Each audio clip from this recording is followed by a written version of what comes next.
I, for some reason, really like theorizing how video game elements would do in real life, and today I wanted to know how well the Minecraft effects would do if they were real. Well, some of them are real, but I'm going to be basing this strictly off of how they would interact from Minecraft. I will also assume that Minecraft mobs will exist in real life, since some effects, like the withering effect, would just never exist otherwise. I will be ranking them based on how good they'd be for human life and not necessarily direct usefulness. As an example, instant harming is amazing at Control-Alt-Deleting people, but is that really a good thing? Please like, subscribe, and follow my socials. And I want to one day do one of those 100 people Minecraft experiments, so please join my Discord if that interests you. I'll be collecting people for my experiment. The tiers are going to range from active hindrance to amazing, where active hindrance is the worst and amazing is the best. Unlike the last Minecraft tier list, I will be ordering them within the tier, but do note that I make mistakes and feel free to comment what you would change. We will be starting off in the active hindrance tier with the worst effects. The worst effect from Minecraft in real life is a bit hard to pinpoint, but I think it is going to be just regular poison. It is a bit hard to explain why without talking about the benefits of potentially worse effects, but the basic idea boils down to poison causes suffering without much usefulness. Something like instant damage would probably be more dangerous since it finishes people off while poison doesn't. However, I was told that instant damage would be useful in things like killing insects without killing crops, effectively making it a pesticide assuming no animals or people are nearby, and poison doesn't have that luxury and is just a pain for whoever gets hit by it. Therefore, since it's just pure suffering without much upside, it is, in my opinion, the worst effect in real life, but I am open to change this opinion.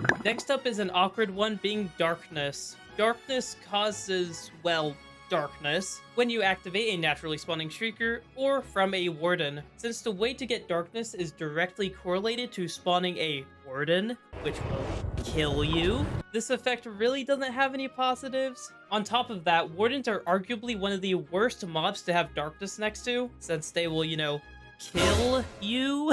So darkness is going to be an active hindrance even if the warden is the reason for this placement. Levitation is also a very unconventional pick to be this low down, since it is a great tool for vertical mobility even if it has some risks. However, levitation can only be applied by shulkers. This is a problem for multiple reasons. First off, shulkers will do damage, and even if regeneration works in real life like it does in Minecraft, doing damage to someone is just risky for both physical and legal reasons. Next, shulkers don't exactly cooperate when you try and get them into a certain position. This means that many shulkers would just teleport out of place and just assault random people on the streets, so that isn't good. Third, and maybe most importantly, we kind of already have this magical metal box that happens to go up and down called an elevator, which would most likely be far safer than using a Minecraft mob as mobility. Luckily, this effect is pretty avoidable for most people, but still would be a hindrance. Hunger is an effect that depends a little bit on how it works in real life. I am assuming that this effect will burn through nutrients or whatever from food keeps you alive. This is obviously really not good since you'd be starving to death. However, the thing is you can only get hunger from husks, pufferfish, raw chicken, and rotten flesh. Since we have this magical item called a gun, yeah, I'm bringing that back, husks will hopefully not be a huge issue. For pufferfish and raw chicken, I'm going to just assume that if you cook them, it won't give you hunger, therefore not being an issue. While with the rotten flesh, just don't eat people. And if you do, I'm going to assume that if you cook them, it won't give you hunger anymore. So, I mean, it's still an active hindrance, but hopefully not one that's gonna happen very often. Unless you're a cannibal, I guess. Anyways, moving on. Fatal poison is literally just poison, but it can kill you. You may be asking why this is not worse than regular poison, but all you gotta do is look at how you obtain the effect. You can't. Only parrots can. This is easily the most evil effect you can ever cause because it only does harm to parrots of all things. It's a very minor active hindrance, but it's so evil. And finally, for F tier, nausea just kinda sucks. Your vision would go loopy or green, however, it is super uncommon. So this is a quick and easy active hindrance. It is now time to move on to the neutral tier, where either the effects do nothing, or the harm and good they do will equal out to be about neutral. Starting us off is going to actually be both Great Omen and Bad Omen. You obtain the Bad Omen effect by drinking from an ominous potion, and then it turns into a Raid Omen when you enter a village. If we assume that a village in real life is just any city, that means that if someone were to drink an ominous bottle in the middle of the city, suddenly there would be gang violence on the street, which is not good. However, as we know, Raids are great for getting certain items like the Totem of Undying. I originally had these effects much higher since I thought the loot you'd get from the raids would outdo needing to fight them, but there would be so much terrorism if these effects were in real life, so it is very hard to consider whether the items would be worth fighting the raids. So that is why I put them in neutral, since it really could go either way. However, this is one of the ones that I would be willing to change. Next up is Wind Charge, with one of the most useless effects in Minecraft. Wind Charge makes it so a burst of air shoots out from a target when they die. This is so utterly underwhelming and uncommon that even if it does happen, it's just a little BB explosion that won't hurt you. This is a very nothing effect. Going from nothing to something, we have invisibility. The upside of having invisibility is reducing the detection of mobs, animals, and humans. The downside is the amount of crimes that would suddenly start getting committed. I almost put this in active hindrance since this would be so good for committing crimes, but I'm sure with our modern technology, we would still be able to detect a majority of people using invisibility. But with that being said though, there are still some downsides. Therefore, it's going into neutral, although again, I'd be willing to change this if I was convinced. Funny enough, we are going from not being able to see someone to just not being able to see in general. Blindness makes your vision super short, pretty self-explanatory. However, the only ways to get it are through Suspicious Stew or Illusioners. Illusioners don't spawn in regular Minecraft, so I'm just going to assume they would not spawn in real life. And eating Suspicious Stew is completely in your control, so I doubt Blindness would do anything, so it is just a nothing neutral effect. Next up is both Wither and Instant Harming. Both of these effects clearly have the downside of being lethal weapons, however, that is also some sort of upside. My favorite example was using them as a pesticide. Since they only affect living creatures, you could splash your crops with them and then get rid of any insects on them. I am fully aware, however, that these potions could easily get turned around to cause more harm than good, but for now, I am going to put them in the neutral tier. This placement is partially vibes-based since I'm comparing these effects similar to grenades. Grenades I don't see thrown around every day, and therefore I doubt these potion effects would either, but I could easily be wrong, and this could just be an active hindrance. Which, spoiler alert, one of them is actually going into active hindrance. You see, when I was doing research, I realized there was a potion of decay in the Bedrock edition, and I messed up by not checking the crafting recipe. You can't craft them, so only mobs can use it to hurt you, so it's just an active hindrance.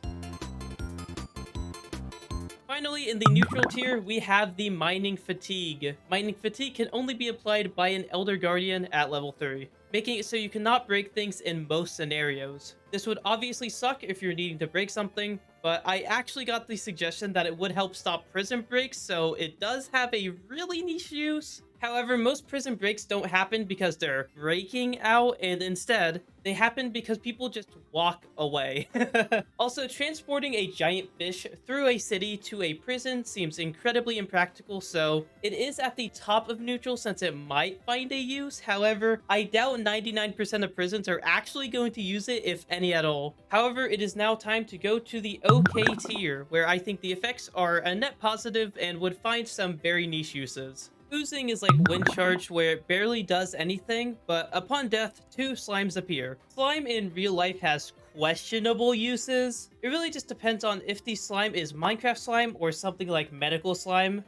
Who knows? I also really doubt that this effect will ever happen unless someone does it on purpose, and even then, you have to murder something for it. I just don't think you'll ever use it. However, I guess it can be used as a stress toy. Infested is the exact same as Oozing, except instead of when you die, slimes come out. When you get hit, silverfish can come out. I only have this higher than Oozing because someone convinced me that the silverfish could be used as chicken food or something, and infinite chicken food seems like a slightly better use than slime that may or may not be useful, and therefore it is okay. But I could understand an argument to put it under Oozing if the slime did have an actual use. And what is fitting is that the next one is Weaving. Weaving also summons something upon an entity's death, and that is Cobwebs. Cobwebs can apparently be used for things like bandages, fishing lines, clothing, and actually quite a few more things. So I personally think it is the most useful out of these super unique effects, and I actually think I might be underestimating how good this actually is. I know that an entity has to die in order for the cobwebs to spawn, but what if you just splash this on a bunch of ants or something like that? You know what? I actually think I need to do another classic tier list change during the recording. I think weaving might actually be good. I'm going to leave the funny chicken food in okay for now, but I'm going to move weaving up into,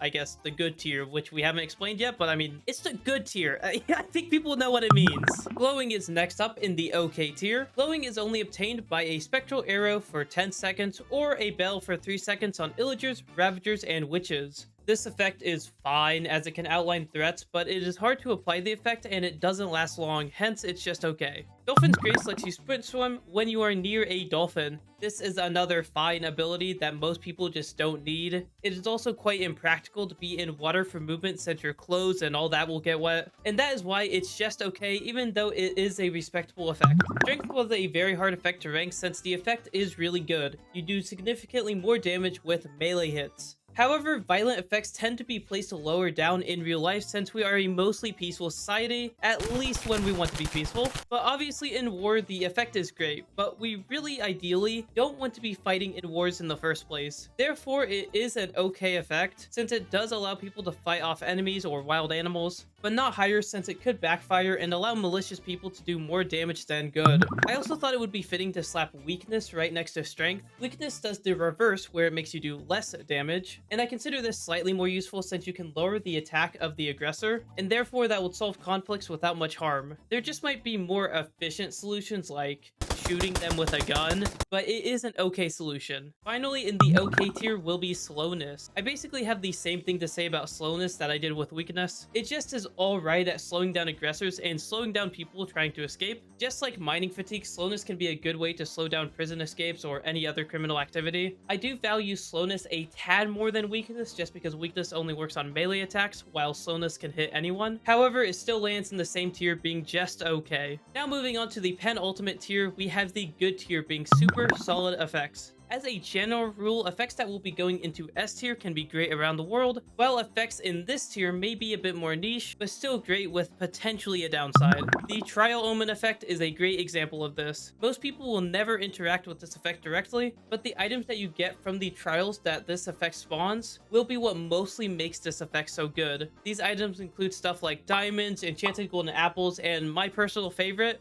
nothing. And unlike the Raid Omen, this effect most likely will not cause civil unrest, since the chambers are so far underground and away from cities. This effect is at the bottom of good just because it is so dangerous in the trials. Haste feels a bit fraudulent in real life, kind of like sharpness from the enchantments video. Haste increases both attack and mining speed. Attack speed I don't value that much for the same reasons that I don't value strength as high. However, the mining speed is obviously what is carrying it. The thing is that most people don't need mining speed for anything, and the people who do may not even want it. Mining is an incredibly dangerous job, and doing it faster may or may not help. However, the best place for haste is going to be excavating for construction. Construction is something that everywhere does, so it would be very useful. However, just like mining, construction may or may not want to go faster, so with all that being said, this was a rough one to place, but I ended up putting it in just good.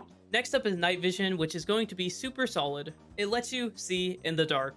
Who would have guessed? Night vision is also another odd one to place since we already have night vision goggles and flashlights, so we don't really need it. But night vision would be significantly better than these items. I guess if we're assuming that mobs spawn in real life also, then this would complicate things since we wouldn't want anywhere to be dark. However, that doesn't mean that this effect would be straight up bad, and I think it'd be good. Next up is absorption, which would potentially be life-saving. Absorption gives you extra health when you eat one of the golden apples or when you use a totem of undying. I personally believe that the absorption from the totem of undying is particularly essential since you'll be at super low health and would need the extra HP to regenerate your actual health. And I will give in and say that if you are close to death, you may not be able to fight back at such low health, because unlike in Minecraft, if you are at half a heart or the real life equivalents of that, you probably can't do anything since you are just so injured. However, the extra HP gives you a fighting chance. The sad part for this effect though is that most of the time it is not the reason that you'll be surviving. Instead, regeneration is more of the thing that's going to be saving you,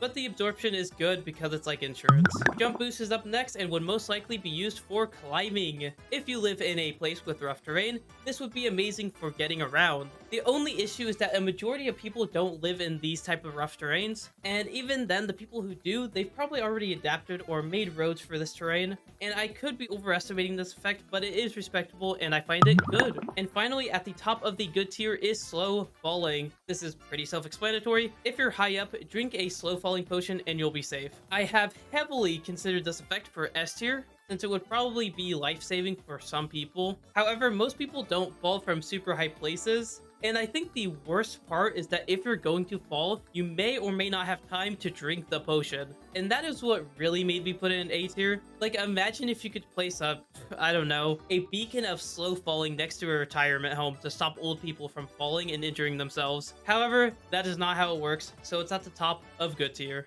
With that, we are now on to the final tier. This is the S tier, aka the amazing tier, where pretty much everything would be widely used and be amazing. Saturation is at the bottom of S tier just because it can only be found in suspicious stew. Saturation makes it so your hunger refills at a rapid rate, and this makes saturation suspicious stew one of the fastest filling foods in the entire world, if not the fastest. This would be absolutely amazing as emergency food because of how amazingly quick it is. The only reason it is not higher is just because it is only food, we kind of have enough of that. Although not amazing, things like MREs essentially do the same thing as saturation. Now, MREs aren't exactly as good as saturation, don't get me wrong, but most people don't need this. It would still be absolutely amazing though. Next up is fire resistance. I'm about to say the most obvious thing ever. It makes you immune to fire. This is good. Fire is decently problematic in our society, especially in places like California, maybe Australia. So having just a complete counter to it is just amazing. I guess we do have fire extinguishers, but fire resist potions would be just amazing still. I'd be willing to adjust exactly where this effect goes, but it is undeniably really good. So much so that I put it in amazing. Water breathing is in a super similar scenario as fire resistance to me, as it just completely counters drowning in the same way that fire resistance counters fire.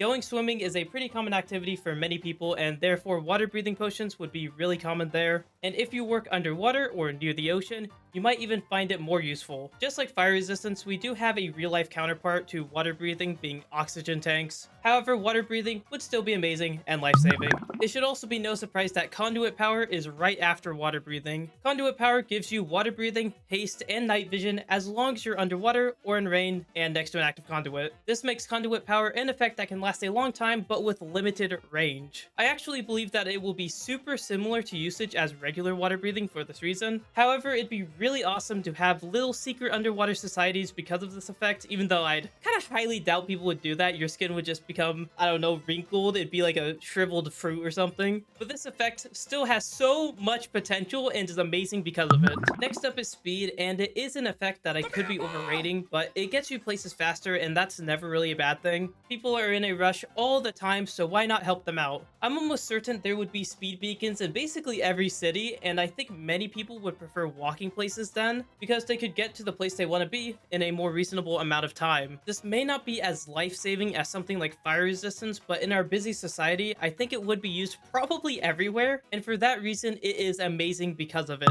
And finally, I'm actually going to talk about our last three effects in one go. We have instant health, regeneration, and resistance. All of these have the common theme of protecting humans from danger, and that's why I'm placing them all together. Resistance is good for reducing damage taken. This is amazing. Regeneration would magically start healing any injuries you have taken. That is also amazing. And instant health is the same as regeneration, but faster. That is so awesomely amazing. The exact order that I would put them in is instant healing in third, since it can only be applied from potions and arrows. Resistance next, since it reduces damage and can come from beacons. Then regeneration in first, since everyone would always be healthy as long as they are near a regeneration beacon. However, those keeping track and those who know my videos, I typically mislead people at the end of the video. There are actually still 4 effects left. 3 of them are unobtainable, and I'll talk about them in a second. But let's get actually, let's get this one out the way. Hero of the village doesn't translate at all very well into real life, since the question of what a villager is would cause some issues. If we just add villagers into real life, then this is an S tier, no question. But if hero of the village makes it so all prices go down, suddenly you would just start winning capitalism and would cause the biggest economic crash in history, which would probably be F tier unless I guess you hate capitalism. But therefore, I am going to be giving hero of the village its own category called it will let me commit tax fraud. Now for the actual last 3 effects in current day Minecraft, we have luck, bad luck, and health boost. None of these effects can be obtained in regular survival Minecraft. And none of you give me the, oh, health boost is on the golden apple. No, it's not. That is absorption. Stop telling me health boost is on a golden apple. Although apparently the wiki says that health boost used to be on golden apples, which after some research, I found out that was actually true. Therefore, I will rank health boost as if it was obtainable by golden apples. It'd be S tier. Okay, that was kind of boring. I'll put it at the bottom of S tier since it is unobtainable, but it'd be just as good as something like resistance. Probably a tad worse since you still have to eat the golden apple, which you may or may not have time to do so, but it would still be amazing. At worst, it would just be slightly above absorption. As for luck and bad luck, all they do is increase or decrease your fishing loot. That is pretty vague. However, we can just assume that bad luck would be an F tier since it would suck. As for luck, though, we kind of have to think about what it actually does, and from what I have seen, it is comparable to the Luck of the Sea enchantment. This means that as long as you have the luck effect, you will get slightly better loot from fishing. This is a little bit underwhelming, so I'll put it at the bottom of good. This is roughly where I put Luck of the Sea in my enchantments in real life video, so I think it's also fitting to put the unobtainable luck effect here. And that is the list. Feel free to critique in the comments, and this video was inspired by the comments from the comments in the enchantments in real life video, so who knows, maybe you can tell me what I should do next. Also, if you enjoyed or watched my other videos, like, subscribe, and check out my other Minecraft videos like the enchantment ones that I've been talking about, and I'm sure you'll like them. Thank you!